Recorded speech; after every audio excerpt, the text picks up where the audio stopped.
அன்பர் இயேசுவின் நாமத்தில் வாழ்த்துக்கள். சந்தோஷமா இருக்கீங்களா பிரியமானவர்களே? நாம் சந்தோஷமாகவே இருப்போம். நம்ம அப்பா உயிரோடு இருக்கிறார் அல்லவா?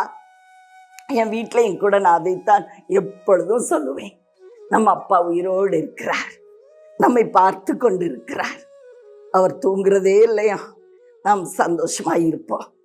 இன்றும் 1 சாமுவேல் 15ஆம் அதிகாரம் 29வது வசனம். இஸ்ரவேலின் ஜெய பலமானவர் பொய் சொல்லுகிறதும் இல்லை, தாம் சொன்னதை பற்றி மனஸ்தாபப்படுகிறதும் இல்லை. மனம் மாற அவர் மனுஷன் அல்ல என்றான். சாமுவேல் தீர்க்கதரிசி சவுல் ராஜாவை பார்த்து சொல்றாரு, தேவனாகிய கர்த்தர் இஸ்ரவேலின் ராஜ்யபாரத்தை உன்கிட்ட இருந்து எடுத்து உன்னை பார்க்கிலும் உத்தமனாய் இருக்கிற உன் தோழனுடைய கையிலே அதை கொடுத்தார் என்று சொல்லுகிறார். அவர் சொன்ன வார்த்தையை நிறைவேற்ற உண்மையுள்ள தேவன். அவர் மனம் மாற மனுஷன் அல்ல அப்படின்னு சொல்றார். பிரியமானவர்களை, சில வேளைகளிலே நம்முடைய ஜெபத்திற்கு பதிலே இல்லாத போது நம்ம கலங்கி தவிப்போம். எப்படி தவிப்போம்?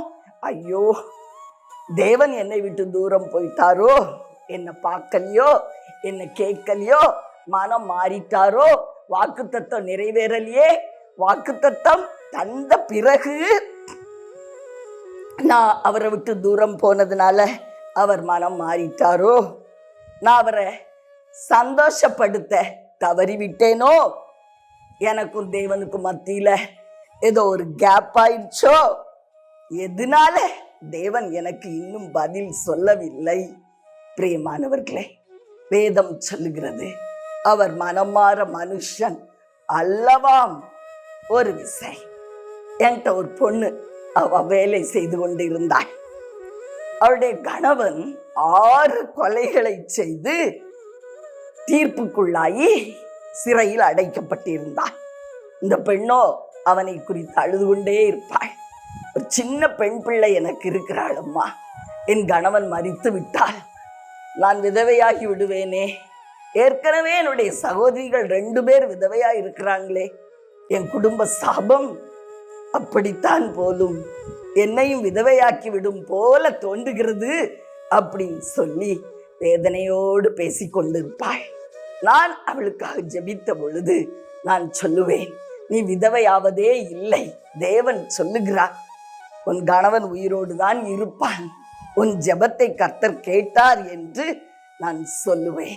பிரியமானவர்களே, ஆனால் ஒரு நாள் சன் டிவியில செய்தி வந்தது. 6 கொலைகள் செய்த அந்த மனிதனுடைய பெயரை சொல்லி அவருக்கு தூக்கு தண்டனை விதிக்கப்பட்டுள்ளது அப்படின்னு சொன்னாங்க. அந்த பிள்ளை எங்க வீட்டில தான் நின்று கொண்டு அந்த செய்தியை கேட்டுக்கொண்டு இருந்தாள். அப்படி மயங்கிய மேல விழுந்துட்டா. நானும் தண்ணி தெளித்து அவளை எழுப்பி அவளை ஆறுதல் படுத்தி சொன்னேன், தேவன் சொன்ன வார்த்தையை எப்படியாகிலும் நிறைவேற்றுவார். அவள் நம்பினாள், என் வார்த்தையை நம்பினாள், தேவனை நம்பினாள். பிரியமானவர்களே, உபவாசித்து ஜெபித்தாள். என்ன நடந்தது தெரியுமா? அவனுக்கு தீர்ப்பு கொடுக்கிற அந்த நீதிபதி எங்க ஊருக்கு ஒரு மீட்டிங்காக கடந்து வந்தார். அவர் தேவனுடைய ஊழியத்தையும் செய்கிற ஒரு தேவ மனுஷனா. இந்த பிள்ளை கடந்து சென்று மீட்டிங்லாம் முடிஞ்ச பிறகு அவருடைய காலிலே பிளாட்டா விழுந்துட்டா. எனக்கு ஒரே ஒரு பெண் பிள்ளை ஐயா, என் கணவனுடைய ஜீவனை தயவு செய்து நீங்க காத்து கொடுங்க அப்படின்னு சொல்லி, உண்மையிலே கொஞ்ச நாள் 1 மாதம் கழித்து பேப்பர்ல நியூஸ் வந்தது.